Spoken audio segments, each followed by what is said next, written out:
ഈയിടെയായി നമ്മുടെ പത്രങ്ങളിൽ ഇടപെടാതെ കാണുന്ന ഒരു സംഗതിയാണ് കന്നഡ ഭാഷയുണ്ടായത് തമിഴിൽ നിന്നാണെന്നാണ് ഒരു തമിഴൻ പറയുന്നത്. കമൽഹാസൻ. നമ്മൾ പക്ഷേ നമ്മുടെ പൂർവസൂരികൾ മുതൽ പറഞ്ഞു വന്നത് അങ്ങനെയല്ല. സംസ്കൃത ഹിമഗിരിയിൽ നിന്നൊഴുകി ദ്രാവിഡ ഭാഷ ഗംഗയോട് ചേർന്നിട്ടാണ് മലയാള ഭാഷയുണ്ടായത് എന്നാണ് കോവുണ്ണി നെടുങ്ങാടി പറഞ്ഞിട്ടത്.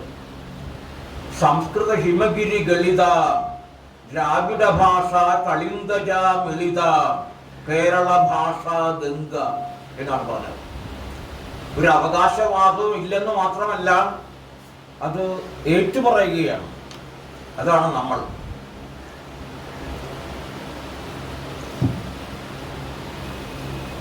ഈ ഗംഗ, മലയാള ഭാഷയാകുന്ന ഗംഗ, തോന്നിയ പോലെ ഒഴുകി പരക്കാതെ അതിനൊരു മട്ടും മാതിരി ഉണ്ടാക്കി ഭാഷയെ ഒന്ന് ചിട്ടപ്പെടുത്തിയത് മഹാമഹിമശ്രീ AR രാജരാജവർമ്മ തമ്പുരാനാണ്. എന്തിനധികം പറയണം?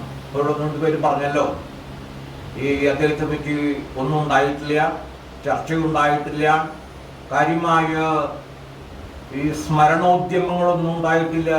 ശരി തന്നെ. എന്തിനാണ് അധികം? കേരളത്തിലെ കവികളുടെ കവിയായ കുമാരനാശാൻ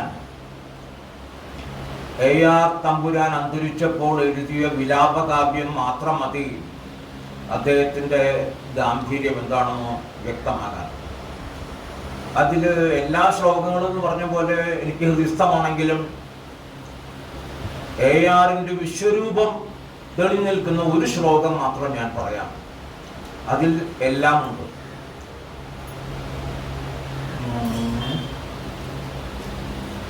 ക്ഷീണിക്കാത്ത മനീഷയും മഷിയുണങ്ങിയിടാത്ത പൊൻപേനയും വാണിക്കായി തനിയേയൊഴിഞ്ഞുവരമായി നേടി ഭവാൻ സിദ്ധികൾ കാണിച്ചു വിവിധാത്ഭുതങ്ങൾ വിധി ദൃഷ്ടാന്തങ്ങളായി വൈരിമാർ നാണിച്ചു സ്വയമമ്പ കൈരളി തെളിഞ്ഞീക്ഷിച്ചു മോക്ഷത്തെയും. ഒരൊറ്റ ശ്ലോകം മതി. കാണിച്ചു വിവിധാത്ഭുതങ്ങൾ വിധി ദൃഷ്ടാന്തങ്ങളായി എന്ന വരിയുടെ താഴെ ഞാൻ അടിവരയിടുന്നു. എന്താണ് വിവിധാത്ഭുതങ്ങൾ? വിധി ദൃഷ്ടാന്തങ്ങൾ എന്താണ്? പ്രമാണ ഗ്രന്ഥങ്ങൾ നടത്തും എന്ന് വെച്ചാൽ സംസ്കൃതത്തിന്റെ തോത് പിടിച്ചെഴുതിയ ഭാഷാഭൂഷണം, വൃത്തമഞ്ജരി, കേരളപാണിനീയം, ഇതൊക്കെയാണ് കാര്യമായിട്ടുള്ള ഗ്രന്ഥങ്ങൾ. അവിടെ കൊണ്ട് തീർന്നില്ല.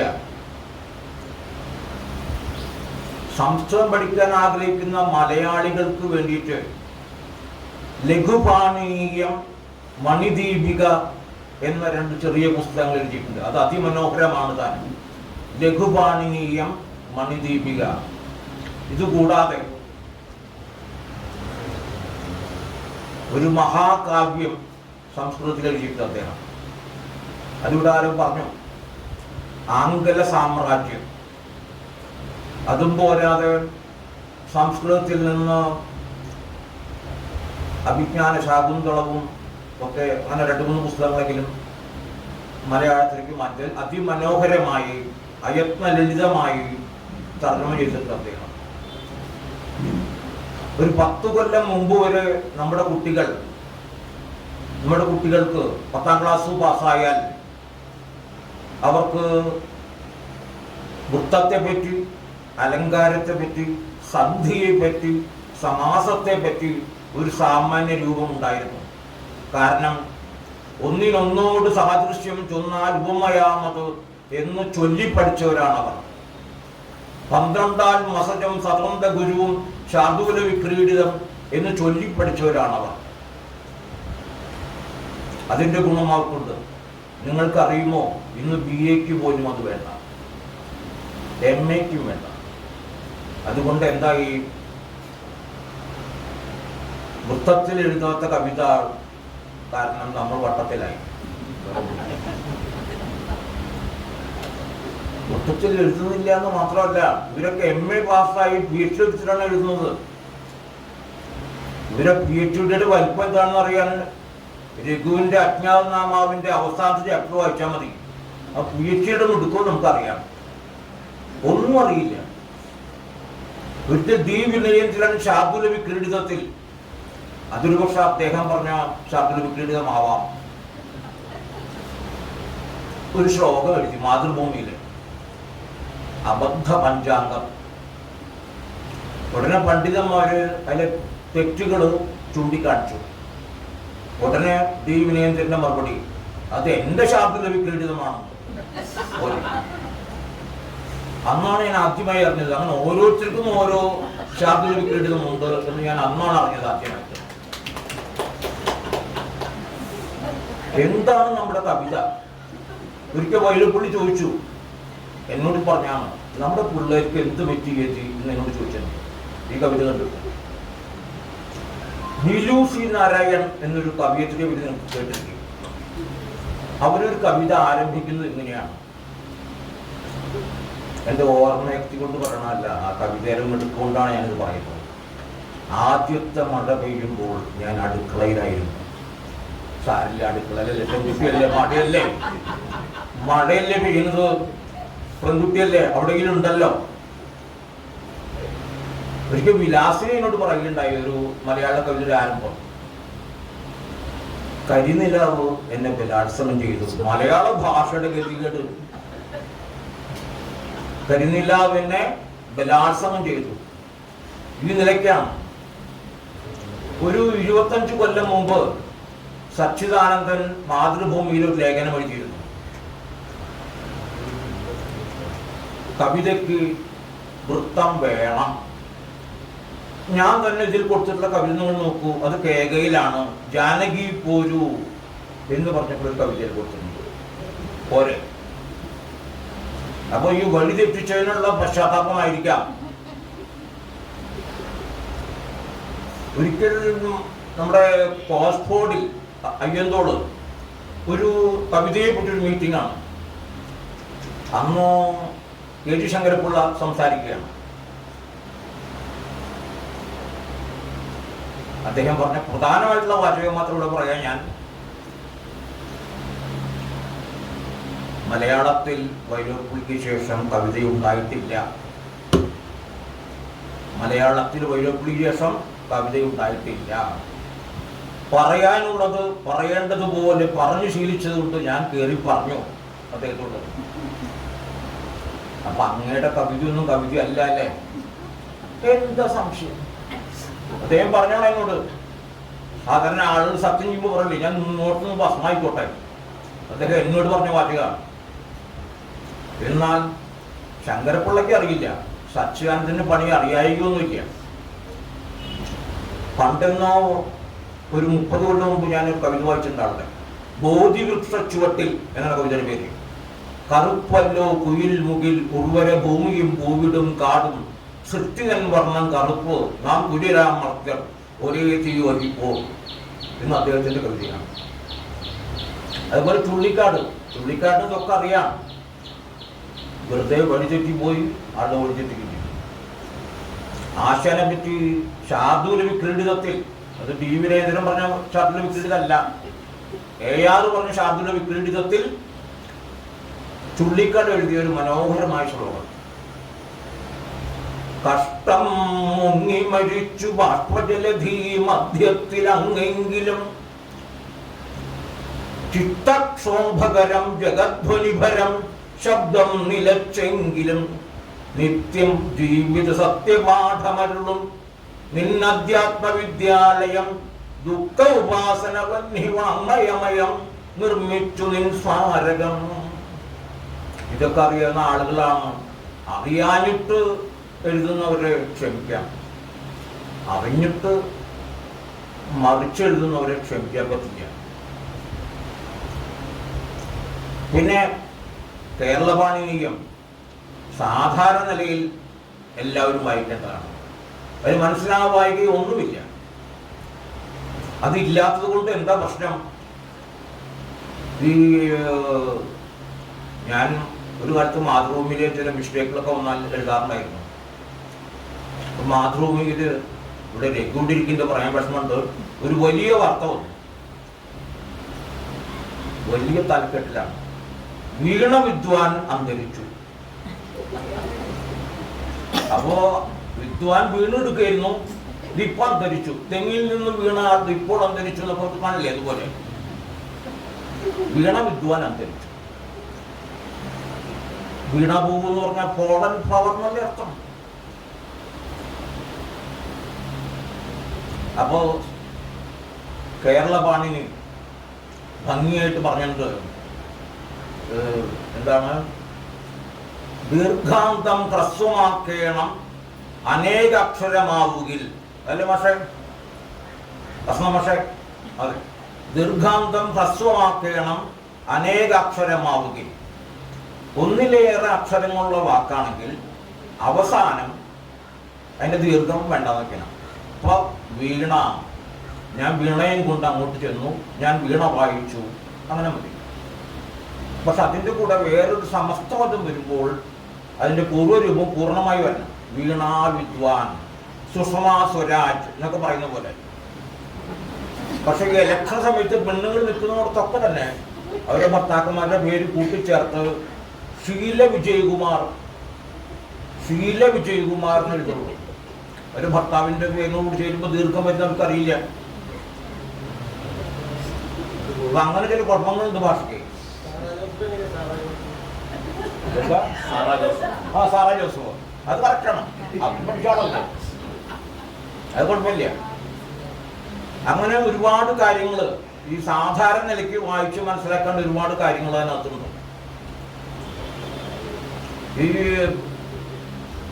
വസ്തുതയിൽ ഈ ഏറ്റവും പ്രധാനമായിട്ട് എനിക്ക് തോന്നാറുള്ളത് നളിനിക്ക്, ആശാന്റെ നളിനിക്ക് ARന്റെ ഒരു അത്യുജ്വലമായ ഒരു അവതാരികയും. അത്യുജ്വലം എന്നൊക്കെ പറയുമ്പോൾ നിങ്ങൾക്ക് തോന്നും ഒരുപാട് പേജൊന്നും ഇല്ല, 2 പേജ് മാത്രമേ. അതിനൊരു പേരുമുണ്ട്, നളിനി അല്ലെങ്കിൽ ഒരു സ്നേഹം. തെറ്റാണെങ്കിൽ വസ്തുമാസം പറഞ്ഞോട്ടേട്ടാ. നളിനി അല്ലെങ്കിൽ ഒരു സ്നേഹം. അതിൽ ശക്തമായി ഒരു കാര്യം ആശാനെതിരെ AR പറഞ്ഞിട്ടുണ്ട്, ഒരു മടിയും കൂടാതെ. എന്താണ്? അർത്ഥത്തിലുള്ള നിഷ്കർഷ ശബ്ദത്തിൽ ഇത്രത്തോളം ഇല്ലായിരുന്നെങ്കിൽ ഈ കാവ്യത്തിനൊരു മാറ്റു കൂടിയേനെ എന്ന് പറഞ്ഞു. അർത്ഥത്തിലുള്ള നിഷ്കർഷ ശബ്ദത്തിൽ ഇത്രത്തോളം ഇല്ലെങ്കിൽ, എന്നുവെച്ചാൽ പ്രാസം ഒപ്പിക്കാനൊക്കെ അങ്ങനെ വരുമ്പോൾ ആശാന്റെ ഈ പ്രാസദീക്ഷ മഹാകഷ്ടമാണ് പലരും.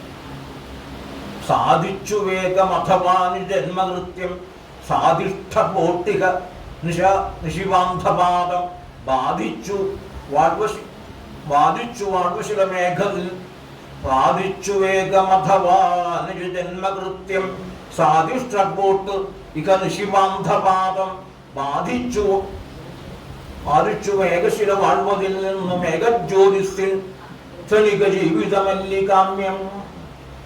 ഒരുപാട് കാലം മേഘങ്ങൾക്കുള്ളിൽ ഒളിച്ചിരുന്നു, പെട്ടെന്നൊരു മിന്നൽ മിന്നി വീണ്ടും മേഘങ്ങൾക്കിടയിൽ ഒളിച്ചു പോകുന്ന മിന്നലിന്റെ ജീവിതമാണ് നല്ലത്. ഏതിനേക്കാൾ ഒരുപാട് കാലം വഴി നടക്കുന്നവർക്ക് കാലുമത്തട്ടി വേദന ഉണ്ടാക്കുന്ന പാർക്കഷ്ണമായി റോപ്പിൽ കിടക്കുന്നതിനേക്കാൾ. പക്ഷെ ഈ സാധിഷ്ഠ ബോട്ട് ഇതാന്നൊക്കെ പറയുന്ന അത് വളരെ കഷ്ടമാണ്. ARനോട് എനിക്കൊരു പരാതി തോന്നിയിട്ടുണ്ട്. അത് കഴിഞ്ഞ വസന്ത മാഷ് പറയുന്നുള്ള ധൈര്യത്തിലാണെന്നൊക്കെ ഞാൻ പറഞ്ഞിട്ടോ. അതായത് കുമാരസംഭവം 5ാം സർഗം സംസ്കൃതം,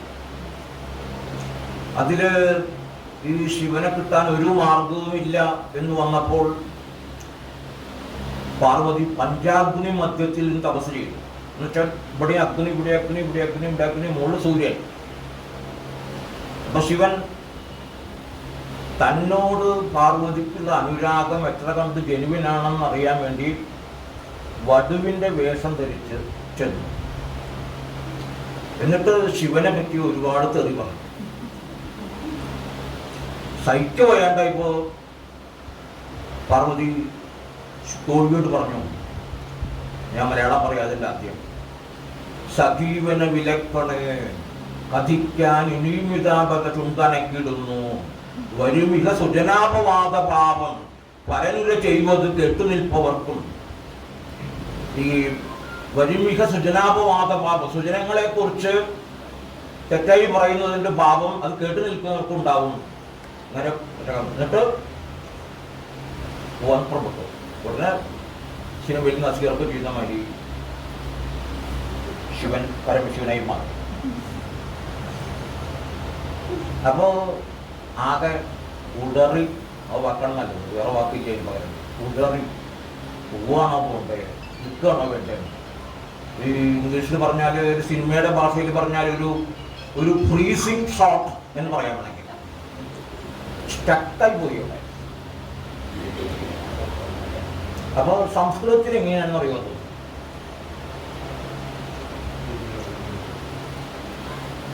ശൈലങ്ങളുടെ അധിരാജന്റെ മകൾ എന്നുവെച്ചാൽ ഹിമാലയത്തിന്റെ മകൾ ഒരു കുന്നിൽ തട്ടി നിന്നുപോയി. അതായത് വലിയ പ്രശ്നമല്ലേ, ഇത്രയും വലിയ ഹിമാലയത്തിന്റെ മകൾ ഒരു കുന്നിൽ തട്ടി ഉടറിപ്പോയി എന്ന് പറയുന്നൊരു ചെറിയ ഭംഗികളുണ്ടല്ലോ. തംബീക്ഷേപധുമതി സരസാന്തയഷ്ടി നിക്ഷേപണായ പദമുദ്ധൃതമുദ്വഹന്തി മാർഗാചലവ്യതികരാഗുരുദേവ സിന്ധു. അടുത്ത വഴി നമുക്ക് മനസ്സിലാവും. ശൈലാധിരാജതനയാ പോയില്ല, നതസ്ഥവും നിന്നില്ല. ആ ശൈലാധിരാജതനയ എന്നുള്ള വാക്കിനാണ് കാളിദാസന് മാർക്ക് കൊടുക്കേണ്ടത്. എന്നുവെച്ചാൽ ആ ദീർഘസമസ്ത പദത്തിന്റെ ഒരു പ്രത്യേകത, ആ ഹിമാലയത്തിന്റെ ഉയരം നമുക്ക് ഫീൽ ചെയ്യും. ഒന്ന്, ഇംഗ്ലീഷിൽ അതിനൊരു അലങ്കാരം പറയും, ഓണോമെറ്റോപോയ്യ എന്നൊരു വാക്ക്. The word sounds its meaning എന്നർത്ഥം. ഇപ്പോൾ ബഷീറിന്റെ ഒരു കൃതി വായിക്കുമ്പോൾ ഘടാഘടികൻ എന്നൊക്കെ പറയുമ്പോൾ നമുക്ക് എന്തോ തോന്നില്ലേ? അത് അർത്ഥമൊന്നും ചെയ്യാറില്ല, നമുക്കറിയാലോ. പക്ഷെ തോന്നുമ്പോൾ അത് വായിക്കുമ്പോൾ നമുക്ക് എന്തോ തോന്നും. അതാണ് പറഞ്ഞത്, ഓണോമെറ്റോപോയ്യ എന്നാ പറയുക. അപ്പോ ശൈലാധിരാജതനയാ നയവുന്ന തത്വവും അത് തർജ്ജമ ചെയ്തപ്പോൾ AR ദയനീയമായി പരാജയപ്പെട്ടു. അദ്ദേവന സപതി പാർത്തുയർത്തുകൊണ്ട് നീങ്ങാനെടുത്തൊരടി ഒഴിയിലൂന്നിടാതെ കുന്നിൽ തടഞ്ഞ പുഴ പോലെ കുഴങ്ങി മധ്യേ നിന്നില്ല കന്നൽ മിഴിയൊട്ടു നടന്നുമില്ല. എന്ത് കന്നൽ മിഴി? ശൈലാധിരാജനാണ് വെറും കന്നൽ മിഴിയായത്. അവിടെ തർജ്ജമ പരാജയപ്പെട്ടു. അപ്പോൾ കവിത്വത്തിന്റെ കാര്യത്തിൽ AR എത്ര കണ്ടുണ്ടെന്ന് കണ്ടറിയണം.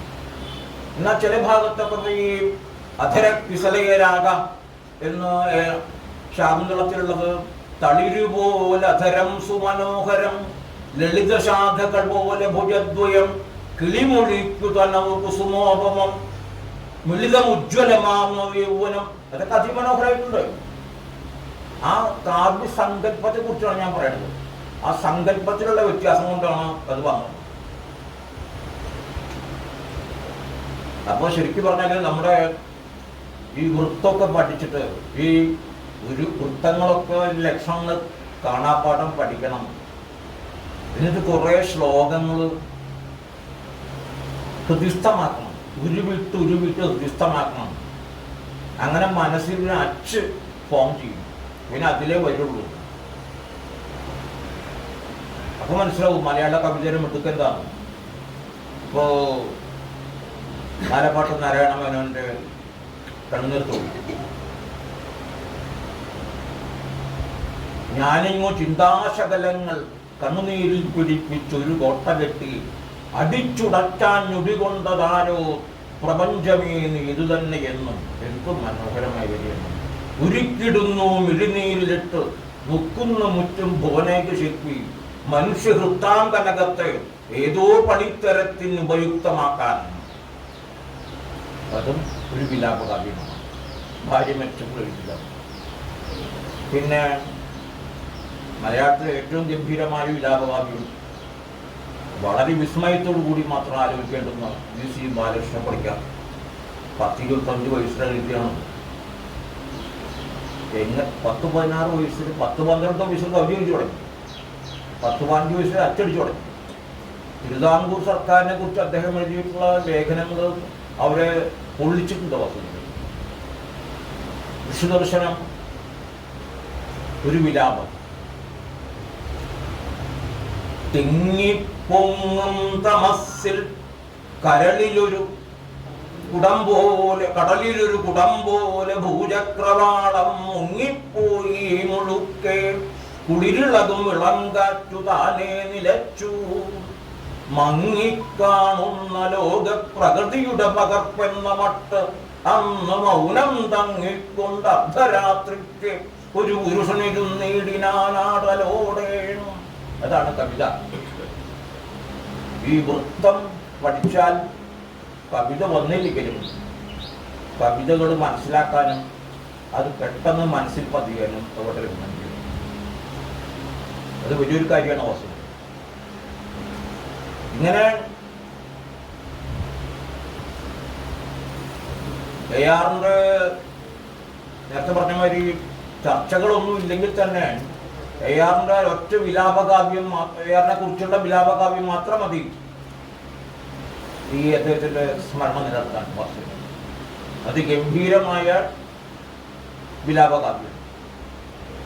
ആശാൻ വാസ്തവത്തില് ദീർഘവൃത്തത്തിൽ എഴുതുന്ന ഏക കാവ്യം അത് മാത്രമാണ്. ബാക്കിയൊക്കെ വിയോഗിനി അങ്ങനെയുള്ള സാധാരണ കാര്യങ്ങളാണ്. ആശാനോട് പറയുന്നുണ്ട് സാധാരണ വിയോഗിനിയിലാണ് എഴുതാറ്, പക്ഷെ ഞാനിത് ദീർഘവൃത്തത്തിൽ എഴുതുകയാണ് എന്ന് പ്രത്യേകം പറഞ്ഞിട്ടുണ്ടായി. 20 മിനിറ്റ് പറയണമെന്ന് രഘു എന്നോട് പറഞ്ഞിട്ടുള്ളൂ. ഏതാണ്ട് 20 മിനിറ്റ് ആയിട്ടും. അപ്പൊ ഞാൻ ചുരുക്കുകയാണ്. നന്ദി, നമസ്കാരം.